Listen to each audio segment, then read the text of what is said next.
Stars, I'm a fool for your love.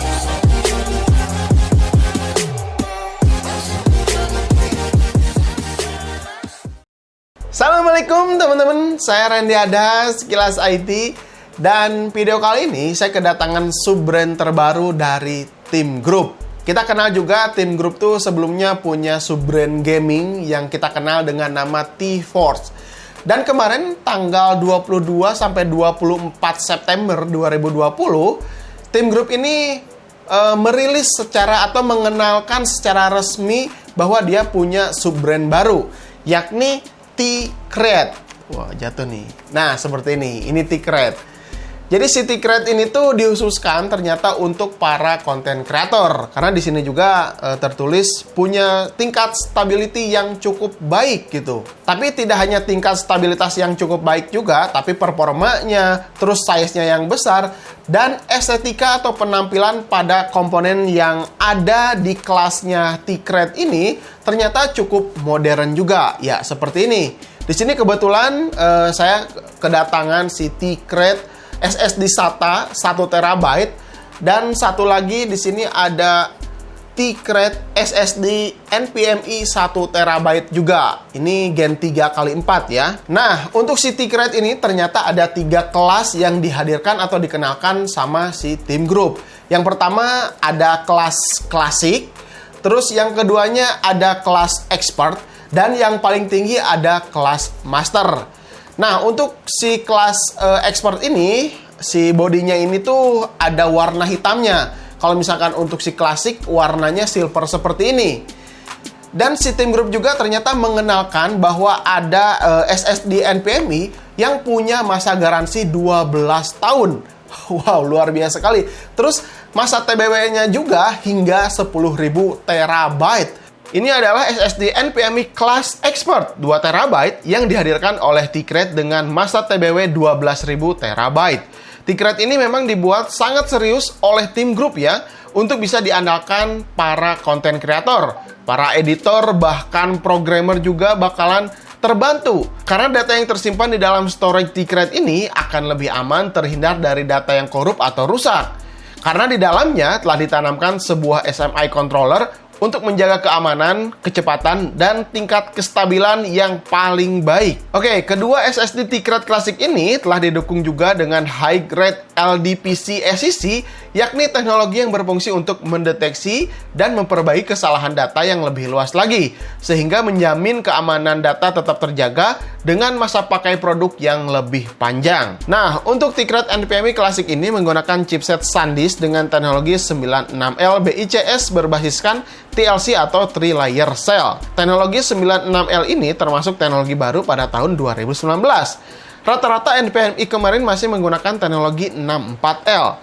Jika melihat grafik ini, teknologi 96L ini jauh lebih kencang dan stabil dibandingkan teknologi sebelumnya. Ini adalah salah satu contoh perbandingan antara 32, 64, dan 96L. Maka semakin size die kecil, kecepatan bit density ini terlihat semakin kencang. Ya, ini sih masih hitungan secara logika yang saya tanggap aja ya. Kalau berbicara tentang TLC ini memang umum digunakan pada SSD anti-mainstream atau yang beredar luas di pasaran sekarang gitu. Dikarenakan harganya yang cukup murah, namun speed yang ditawarkan tetap stabil.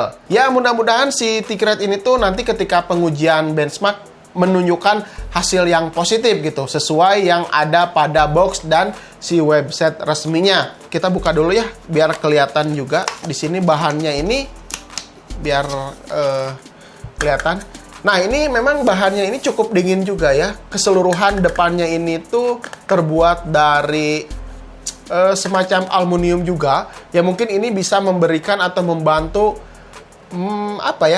si suhunya tuh memang tetap terjaga dingin gitu, makanya punya tingkat stabilitas yang cukup tinggi juga.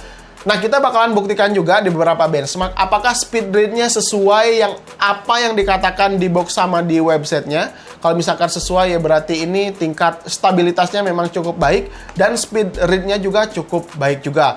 Oke, kita langsung saja tes bagaimana performa kedua SSD SATA.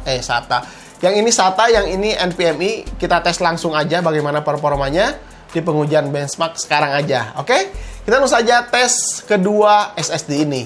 Let's go! Oke, di pengujian ini kita menggunakan prosesornya dari AMD Ryzen 5 3600 XT default, lalu motherboardnya X570 Aorus Master, dan PGA card-nya GT1030. Ini hanya untuk display saja. Oh iya, saya melihat ada LED notifikasi warna merah ya saat melakukan benchmark pada si SSD NVMe ini. Ya mungkin itu adalah indikator informasi jika NVMe ini sedang berjalan dan temperaturnya mulai naik. Oke, kita mulai pengujian pertama. Di sini ada T-Crate SSD NVMe di benchmark menggunakan Crystal Disk Mark mendapatkan speed read 2112 MB per second. Lalu write-nya di 1690 MB per second. Sesuai yang diklaim pada website dan box-nya. Kecepatannya sesuai ya. Lalu di pengujian atau di benchmark mendapatkan speed read-nya 1980 MB per second, sedangkan write-nya hanya di 1580 MB per second. Masih cukup stabil dengan hasil speed seperti ini. Lalu pengujian ketiga ada AS SSD benchmark. Hasil di sini read-nya hampir sama dengan write-nya ya. Sudah dilakukan beberapa kali pengujian, namun hasilnya masih tetap seperti ini. Pengujian keempat di HD Tune. Grafik di sini terlihat saat awal saja terjadi naik turun ya, seperti di layar ini. Sisanya ketika diselesaikan sampai akhir, ternyata grafiknya ini menunjukkan hal yang positif, sangat stabil. Kalau dilihat dari hasil data transfernya terbilang baik, berada maksimum di 1631 MB per second dan minimumnya di 1464 MB per second. Lalu untuk suhunya hanya maksimum di 52 derajat Celcius saja. Masih sangat adem. Lagi pula pengujian ini dilakukan di ruangan tanpa AC. Jadi ya wajar deh kalau misalkan ada panas-panas sedikit. Ya seperti itu ya, karena di ruangan ini tidak menggunakan AC. Lalu kita lihat temperatur yang dihasilkan ketika tadi melakukan benchmark ya. Temperatur yang dihasilkan saat pengujian benchmark tadi ketika menjalankan pertama Crystal Disk Mark, suhu maksimumnya menyentuh 61 derajat Celcius saja. Sedangkan ketika menjalankan atau disk benchmark hampir menyentuh 69 derajat Celcius. Ya, pengujian ini memang cukup berat dan lama juga sih. Wajar saja sih suhu jadi tinggi. Batas toleransi 70 derajat Celcius dan ini masih di bawahnya. Jadi masih tetap aman. Lalu untuk benchmark SSD SATA T-Crate Classic ini masih sama ya di pengujian pertama Crystal Disk Mark. Ini mendapatkan read menyentuh 552 MB per second dan write-nya 479 MB per second. Oke, kita lanjut di pengujian atau disk mark hampir sama ya, mendapatkan read-nya 527 MB per second dan write-nya 450 MB per second. Untuk write-nya jadi hampir sama lah, tidak terlalu jauh perbedaannya. Oke teman-teman, bagaimana menurut kalian tentang performa si NVMe dan si SSD SATA dari T-Crate ini? Ini adalah sub-brand terbaru dari Tim Group. Ketika tadi pengujian, menurut saya sih ini cukup baik juga, cukup stabil juga. Suhu temperaturnya juga tidak melebihi 70 derajat Celcius. Untuk si T-Crate ini masih 69 ketika pengujian atau benchmark tadi. Nah, ketika saya lihat di e-commerce kesayangan kalian ya, si NVMe T-Crate 1 TB ini punya harga sekitar 2.100.000 atau 2 juta lebih sedikit lah. Terus untuk si SSD T-Crate 1 TB ini harganya sekitar 1,4 jutaan. Ya, menurut saya sih harga yang murah ya untuk kelas SSD 1 TB jika dibandingkan dengan brand lain yang sekelas. Dan kelebihan lain T-Crate ini telah diberikan keunggulan-keunggulan yang bisa menjadi andalan para konten kreator, seperti di awal penjelasan tadi. Oke, mungkin segitu aja teman-teman. Mudah-mudahan video ini bisa bermanfaat untuk kalian. Jangan lupa like dan share. Kalau misalnya kalian punya saran kritik, silahkan tinggalkan di kolom komentar. Saya Randy Adha, Sekilas IT. Assalamualaikum warahmatullahi wabarakatuh. Salam teknologi.